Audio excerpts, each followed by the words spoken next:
Alright guys, so hopefully you watched my last tutorial, number 68, and now you're watching the 69th tutorial, and in this tutorial we're going to be finishing up the program that, well, I don't know if we're going to be finishing it, but we're going to be continuing the program that we started in the last tutorial. So in the last tutorial what we did is we basically built the main functionality for our program. The only thing that we didn't do is handle the other items except for 4. So I already told you guys that what this loop does is it tests this variable what they want, and if it's equal to 1 it should print out the plain items. If it's equal to 2 it should print out the helpful items. If they enter the number 3 then it should print out the items that are harmful to the character. So what we want to do is we want to test this what they want variable for 1, 2, or 3. Now what we can do is make a bunch of different if statements, but remember I told you guys, whenever you're testing a single variable for multiple values, it's better to use a switch statement. Now a switch statement takes one parameter, the variable, what they want, and it tests it against a bunch of different cases. So let's go ahead and finish this by, we need the curly braces right here, and inside the curly braces of the switch statement we write all those different cases. So we go ahead and we first write, in the case of 1, what do we want to do? And we're going to be wanting to display these items, and we can write all the code right here, but since we're going to be displaying the items multiple times, it's better to build a function later on. So let's go ahead and just, again, I didn't build this function yet, we're going to be building it later on, but let's go ahead and build a function called display items, and whenever we enter 1 we're going to pass in the parameter 1. Now display items, like I said, is going to be a function that takes one parameter. Depending on what parameter it takes, it knows what items to print out. So whenever we display items with the parameter 1, it's going to print out the plain items. So of course, remember we add break after every case so it doesn't go to the rest of the cases. And let me just go ahead and copy this 2 more times. So in the case of 2 and in the case of 3. So if what they want is equal to 2, then we want to display items with the parameter 2. If they enter 3, that means that they want to print out the harmful items, so we'll go ahead and write a function display items that takes the parameter 3. Now check it out. This main function is done completely. We don't have to do anything else to this main function. The only thing we have to do is build this display items function. Pretty cool, huh? So let me go ahead and come down here, and the first thing, like I said, that I like to do whenever I'm building a function is add a comment. Now I'll just go ahead and put display items function.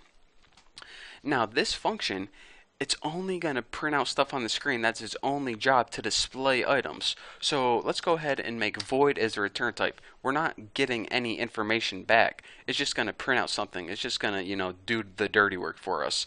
So it's void. We're not asking for anything back in return. We're just asking it to do something. So now let's go ahead and write display items. And of course, remember, it needs to know what items you want. 1, 2, or 3. It basically needs to know what choice did you enter, 1, 2, or 3. So we're going to be passing it in an integer parameter, just like that. Now, well, the first thing I want to do before I continue is go ahead and prototype my function. And remember, to prototype your function one last time, go ahead and copy the header and paste it right above your main. And the reason we prototype functions one more time is because whenever we come across it right here in our main program, it knows that it's a function that we made later on right down there. Hopefully you guys watched my series before and you should know that. But anyways, let's go ahead and build this display items function. So the very first thing that we need to do is we need to have access to that file where all the items are. And remember, this is the file right here with all the items in it, and whatever this is, the effect of energy on our character or whatever. So remember, we already know how to open a file to gain access to it, and that's through an ifstream object. And by the way, before I even finish typing that, make sure you have included your fstream.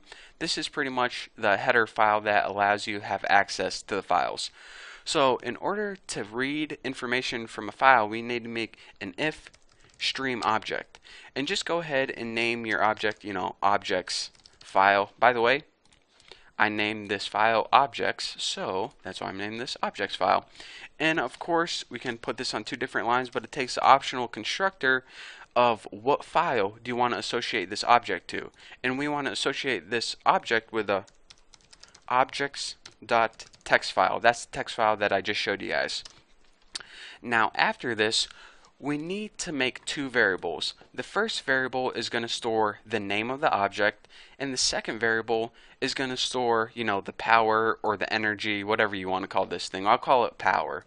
So the first variable is going to be a string variable, and it's going to store the name of the object.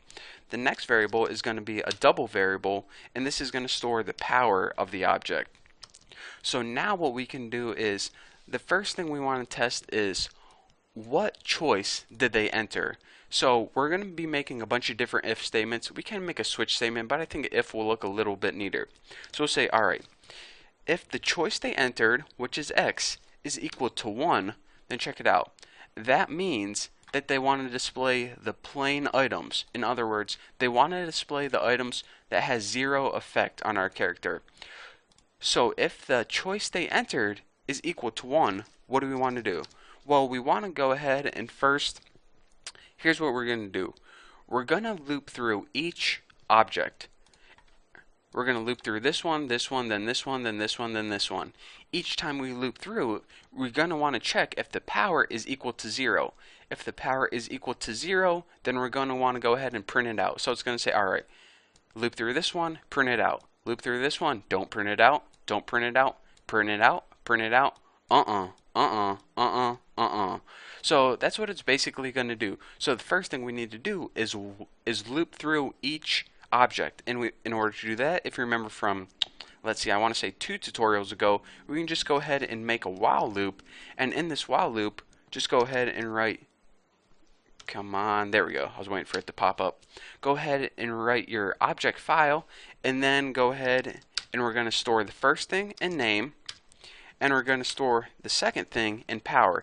And this is going to loop through as long as your file is open. So it's going to say, alright, loop through the first thing, store it in name, and store it in power. So now what we want to do is we want to check, alright, whenever you loop through an item and the power is equal to, I'll just go ahead, I don't want to add that space. If the power is equal to 0, then go ahead and print it out. So cout name of the object, and then we'll just go ahead and add a little space, and then the power, and then we'll go ahead and end that line. So basically we're going to be looping through this whole file.